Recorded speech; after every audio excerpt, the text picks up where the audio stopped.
တကယ်တော့ကျွန်တော်တို့ခန္ဓာကိုယ်ကတိတ်မှန်ပညာရှင်တွေအောင်အံ့ဩရလောက်အောင်စမ်းကြဲတဲ့စွမ်းရည်တွေရှိနေပါတယ်ဒီနေ့မှာတော့ကျွန်တော်တို့ခန္ဓာကိုယ်ထဲမှာရှိတဲ့ခင်ဗျားတို့ကိုယ်တိုင်တော့တတိမထားမိတဲ့အံ့ဩဖွယ်ရာတွေကို info flow ကနေတင်ဆက်ပေးတော့မှာပါနံပါတ်1အုံနောက်ရဲ့လျှစ်စစ်စွမ်းရည်မြားနိုးနေတဲ့အချိန်မှာမြားရဲ့အုံနောက်ကလျှစ်စစ်ဝက်20ခန့်ထုတ်လွှတ်ပါတယ်အဲ့လျှစ်စစ်ဝက်20ကမီဒီအသေးစားလေးတစ်လုံးကိုလင်းစေဖို့လုံလောက်တဲ့စွမ်းရည်ပါနံပါတ်210မိနစ်ထက်ခိုင်မာတဲ့အယိုးများလူတွေရဲ့အယိုးတွေဟာတူညီတဲ့အလေးချိန်ရှိတဲ့10မိနစ်ထက်5ဆပိုပြီးတော့ခိုင်မာပါတယ်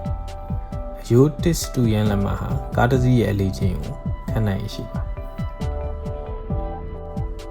နံပါတ်3အစာအိမ်အက်ဆစ်ရဲ့ပြင်အားကျွန်တော်တို့အစာအိမ်ထဲကအက်ဆစ် hydrochloric acid ဟာ razor blade တွေကိုတော့မှအရေးပြောစေနိုင်လောက်ပြင်းထန်ပါတယ်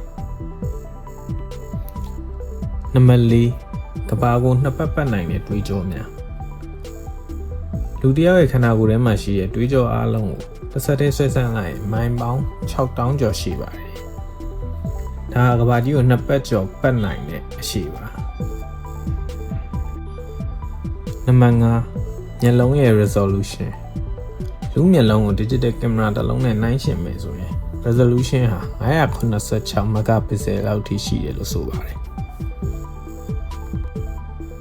နံပါတ်6ရှာရဲ့လက်ဖွေတွေလိုပဲလူတိုင်းမှာမတူညီတဲ့ရှာဖွေဆိုတာရှိကြပါတယ်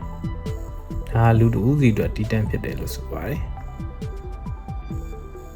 နံပါတ်9ခန္ဓာကိုယ်ရဲ့အပူစွမ်းရည်လူခန္ဓာကိုယ်ကနေနာရီကွက်အတွင်းထွက်လာတဲ့အပူရှိန်ဟာရေတကားလန်ကိုစူပွားအောင်လုပ်နိုင်တဲ့အထိများပြားတယ်လို့ဆိုပါတယ်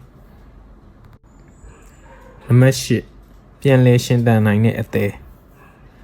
ဟာသူ့ရဲ့85%လောက်အထိအဖြတ်ခံရရင်တော့မှမူလအရွယ်အစားအတိုင်းပြန်လည်ကြီးထွားနိုင်တဲ့တစ်ခုတည်းသောကိုယ်တွင်းအင်္ဂါတစ်ခုဖြစ်ပါတယ်နံပါတ်9အာယုံကြောလှိုင်းတွေရဲ့အရှိန်ခင်ဗျားခန္ဓာကိုယ်ထဲမှာအာယုံကြောလှိုင်းတွေစီးဆင်းတဲ့အရှိန်ဟာတနာရီကိုမိုင်250ကျော်ရှိပါတယ်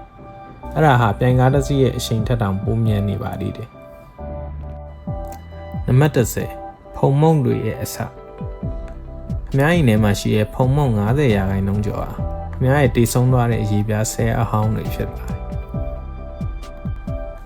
ကျွန်တော်တို့ခန္ဓာကိုယ်ဟာတကယ်ပဲအံ့ဩစရာကောင်းတဲ့ဆယ်ရဲနေရာကြီးတစ်ခုများလား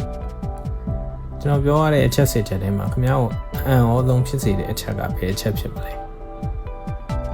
နောက်ပြီးတော့ခင်ဗျားခန္ဓာကိုယ်အကြောင်းခင်ဗျားတည်ထားတဲ့တခြားထူးဆန်းတဲ့အချက်တွေရှိရင်လည်း comment မှာမျှဝေပေးခဲ့ပါဦးအခုလိုဘူးတူတာတွေစီစဉ်ရ info flow ကို subscribe လုပ်တာပုံမမေ့နဲ့အောင်နော်နောက်ဗီဒီယိုမှာပြန်ဆောင်ကြမယ်